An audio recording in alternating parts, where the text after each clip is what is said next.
Hello everyone. JEE mains advanced में इस तरह के क्वेश्चन आने के बहुत सारे चांसेस हैं। यहाँ पे क्वेश्चन में पूछा गया the number of solution of this equation in 0 to 2 pi. तो इस क्वेश्चन में देखते ही मेरी जान मुझे ये समझ में आ रहा है कि मेरे पास साइन की पावर 4 के टर्म है और कॉस की पावर 4 के टर्म्स है और साइन स्क्वायर एक्स के टर्म्स है और कॉस स्क्वायर एक्स के टर्म्स है। तो मैं एक काम करता हूँ, मैं सारे डेटा को एक तरफ लाता हूँ। तो ये कॉस की पावर 4 है, ये साइन की पावर 4 है, ये लेफ्ट में आएगा और ये बन जाएगा कॉस की पावर 4 माइनस साइन की पावर 4, वो बन जाएगा cos square x minus sign square x. और दूसरे ब्रैकेट में बनेगा तेरा cos square x plus sign square x, वो तो 1 ही बन जाएगा।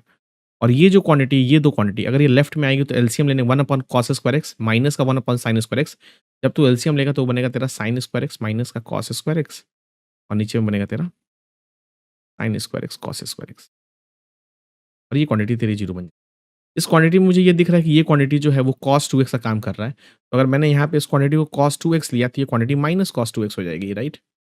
और नीचे में हो जाएगा तेरा पास sine square x cos square x and which is nothing but equal to 0।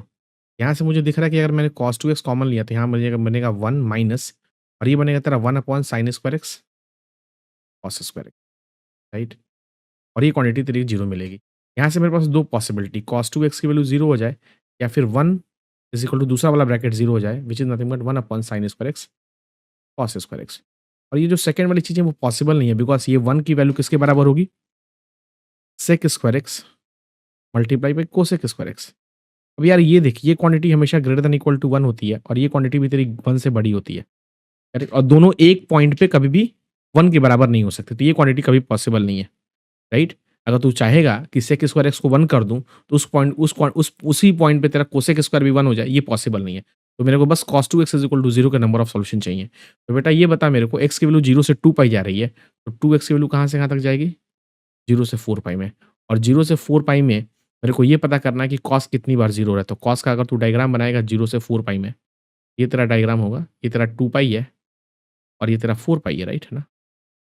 और मेरे को ये देखना है कि वो कितनी जगह 0 हो रहा है, तो 1, 2, 3 और 4। तो इसके नंबर ऑफ सॉल्यूशन होंगे बेसिकली 4। और इस तरह से, इस तरह के क्वेश्चन को भी तू 30 टू 40 सेकंड में सॉल्व करके आसानी से निकल सकता है जेईई से, अगर तेरी प्रॉब्लम सॉल्विंग स्किल्स अच्छी हैं तो। ऐसे और भी इंटरेस्टिंग वीडियो को जानने के लिए चैनल को लाइक कर, शेयर कर और सब्सक्राइब कर।